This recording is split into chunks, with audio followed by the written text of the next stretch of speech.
Domingo. Buenos días, señor Martínez.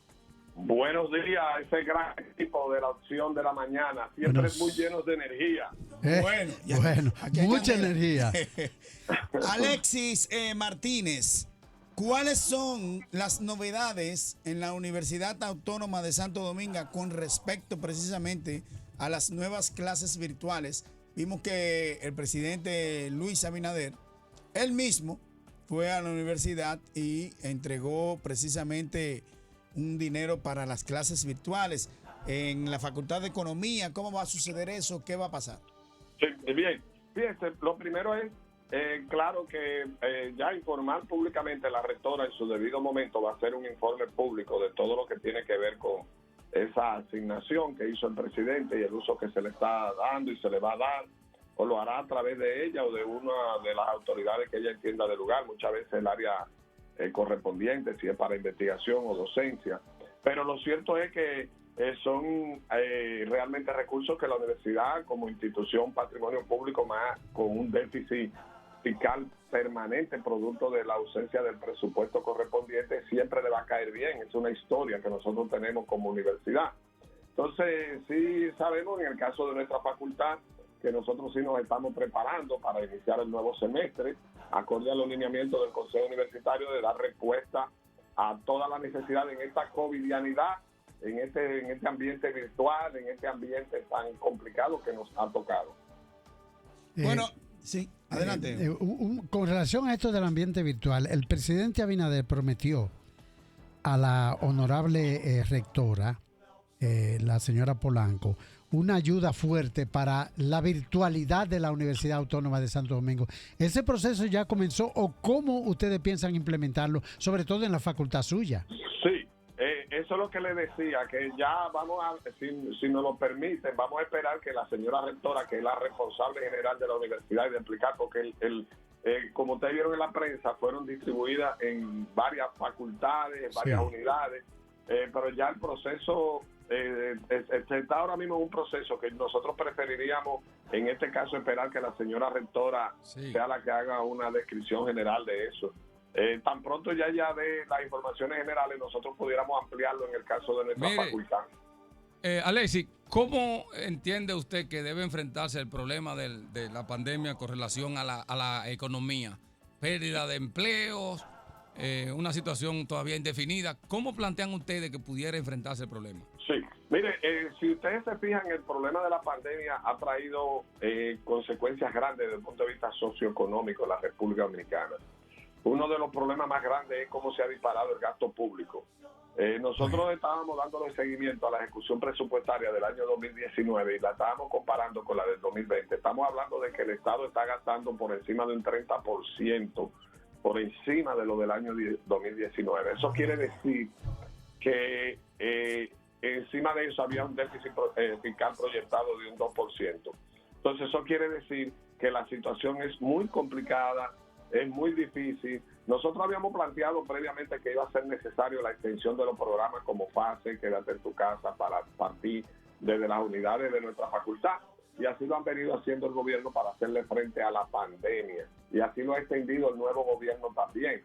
Esa es una forma, pero todos sabemos que eso es apenas un aliciente, ya que una familia dominicana, en las condiciones de vulnerabilidad que se encuentra ahora mismo, recibiendo apenas esos pequeños ingresos, la situación es muy delicada, es muy complicada, y nosotros sabemos que lo que estamos apostando es a que los contagios bajen para que vuelvan a integrarse la mayor cantidad de empleados posible. Otro tema que es bueno destacar en ese sentido es el gran desafío que tenemos de cómo impedir que ese mercado informal de trabajadores, que ya antes de la pandemia rotaba cerca del 58-60%, se amplíe más. Entonces hay que crear rápidamente en el país estrategias que hagan y reformas que hagan que ese mercado informal no suba, porque dicen en el pueblo que la necesidad tiene cara de hereje y la gente por sobrevivir va a entrar en mucho más informalidad. Entonces eso hay que prestarle mucha atención. Está también el tema de que sería uno de los grandes desafíos. Hemos visto que el nuevo presidente ha hecho algunos aprestos en ese sentido, de incentivar la iniciativa pública privada. Saben que tenemos una ley que es de febrero, donde hay todo un marco jurídico que propicia el ambiente de la iniciativa público-privada, que estaba hasta cierto punto algo informal, por así decirlo. Entonces nosotros creemos que el Estado, el gobierno, debe de montarse en ese tren, porque permite mucho mayor capacidad de generar recursos de otros litorales que no sean necesariamente ese financiamiento y ese que te hace incrementar más el déficit fiscal. Ese proceso de esa iniciativa pública-privada, y esa es una exhortación que yo voy a dar más bien a los sectores empresariales, no deben de verlo solamente dentro del marco de la ley, sino también dentro del marco de este ambiente del COVID, donde se necesita tanto desprendimiento y tanta creatividad y tanta disposición a hacer por los demás. No estar hablando de un aspecto solamente filosófico, sino de mantener gobernabilidad, estoy hablando de mantener cohesión social, y todos esos elementos son importantes cuando todos los actores juntos intervienen para resolver problemas de comunidades. Hay un asunto. Yo quisiera saber cuál sería el planteamiento ya, porque usted ha dicho que algo muy preocupante. Primero, que en este año 2020 ha aumentado el gasto en un 30%. Por encima. Y entonces el ingreso ha sido, yo diría que un 70% menos. O sea, nosotros estamos en cero, de acuerdo con los cálculos que usted ha hecho. ¿Qué vamos a hacer para poder sobrevivir en esta situación? Sí, mire, realmente según el último reporte que vimos de la DGI y de la Dirección General de Aduanas, los ingresos tributarios y aduanales ambos andaban rondando cerca del 20% su disminución, más la reactivación, más la disminución de los sectores productivos que son informales, que aunque no cotizan en aduanas, entonces eso le da toda una dinámica al mercado laboral, al consumo. Y realmente el gran desafío es cómo volver a incentivar el consumo. La economía dominicana se sostiene mucho del consumo. El Producto Interno Bruto de nuestro país tiene un gran peso específico en el consumo nacional. Entonces, ahorita ustedes estaban hablando, y qué bueno que ustedes tocó ese tema, del tema de las medidas de aislamiento y las medidas de corte de, el toque de cuarentena y todo eso. Mira, nosotros como país tenemos un gran desafío. Y es que hay que entender que nuestras instituciones han adolecido por décadas de proceso de poco fortalecimiento institucional. A mí me apena a veces cuando yo veo ciudadanos que apedrean policías, que apedrean militares en la noche, los domingos, cuando les suspenden sus actividades. Sí. Entonces yo creo que este es un problema, es un ejercicio para nosotros como país reflexionar. Estoy hablando desde la academia. Desde la academia no vemos esto como un corte político, lo vemos como un corte de contribución al desarrollo del país. Este país necesita desarrollarse sobre la base de respeto a las instituciones. Cuando las instituciones no se respetan, es poco lo que podemos hacer.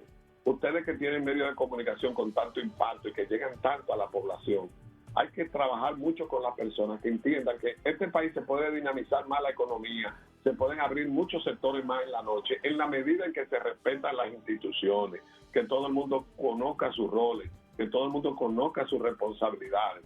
Pero hay temas culturales, temas de respeto a la institucionalidad, que nosotros tenemos mucho que trabajar, y yo creo que eso no es un asunto que se resuelve de hoy para mañana. Eso estamos de acuerdo. Yo creo que nosotros tenemos una lección con este proceso, de por qué es tan importante el respeto a la institucionalidad, el respeto al orden público, ese amor propio al país, ese espíritu ciudadano, para que nosotros como país pudiéramos estar en mejores condiciones. Yo digo que no le voy a echar toda la culpa a la ciudadanía, porque no la tiene toda, también es parte de quienes hemos sido autoridades en ciertos momentos, y es parte de la misma de todos, tenemos un pedacito. Quizás no hemos tampoco educado a la población lo suficiente, todos nosotros, ustedes que son medios de comunicación, nosotros que somos educadores. Mucha gente tiene que hacer su mea culpa, Michael, y ustedes los demás. Eso es así.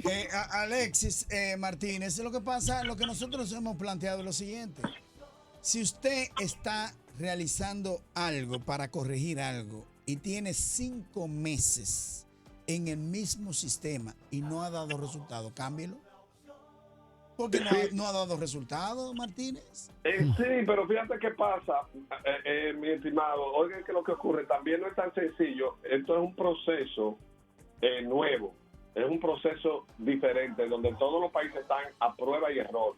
Sí, Si eso es le verdad. damos una mirada real al contexto internacional, vemos países que toman una decisión hoy, mañana la echan para atrás, vuelven de nuevo. Sí. Incluso países en un nivel de desarrollo mucho más elevado que el Sí, nuestro. eso es verdad. Entonces también tenemos que conocer esas realidades. Nosotros creemos que también tomar una medida por cambiar, a veces también puede ser el remedio peor que la enfermedad. Estas son decisiones que hay que tomarlas con mucha cautela. Quienes toman decisiones, nosotros que estamos formados en el área de la gestión pública, de la gerencia, nosotros sabemos que la toma de decisiones indicada en un momento te cambia un escenario totalmente. Nosotros ahora mismo estamos teniendo 300 y algo de contagios en estos últimos días, creo que son. Cualquier decisión que se tome, o te lo baja o te lo dispara abismalmente. Entonces son asuntos que hay que tomarlo, consultado, siempre lo hemos llamado que eso tiene que hacerse necesariamente observando parámetros internacionales y observando la agenda del Ministerio de Salud Pública. El Ministerio de Salud Pública juega un rol fundamental en cualquier tipo de medida. Totalmente. Un asunto que te dispara de un momento a otro. Totalmente. Un brote de repente te mata la iniciativa que hay, el calendario que hay de reactivar el sector turístico, por ejemplo. Eso Entonces, son asuntos que realmente no es tan sencillo, pero creo que vamos a salir bien. Y yo creo que lo importante es sortear y reducir la posibilidad de seguir incrementando el déficit fiscal, porque después entonces eso sí nos va a dar duro. No se visualiza una reforma fiscal por ahora, un pacto fiscal tampoco, en condiciones de inestabilidad. Entonces vamos a encontrar un país en el 2021 con un alto grado de endeudamiento y un déficit fiscal muy elevado. Entonces hay que saber que tenemos que estar muy conscientes de eso y tenemos que ser muy cuidadosos para no elevarlo más. Bueno, Martínez, no tenemos más tiempo, lamentablemente. Tenemos que cortar esta interesante comunicación, este interesante diálogo, pero te vamos a llamar posteriormente porque queremos seguir hablando con usted. Sí, ustedes saben que siempre desde la Facultad de Ciencias Económicas y Sociales, desde la UAS, estamos siempre abiertos a apoyar al país en estos procesos tan difíciles que estamos viviendo y fuera de estos procesos. Bueno, muchas gracias, Martínez, por estar con nosotros. Bueno, también vamos a hacer exactamente contacto con Francisco Holguín lo más rápido que se pueda. No, eso te iba a decir, porque hay dos ondas tropicales y la lluvia de ayer obedece a una, creo que se llama Nana.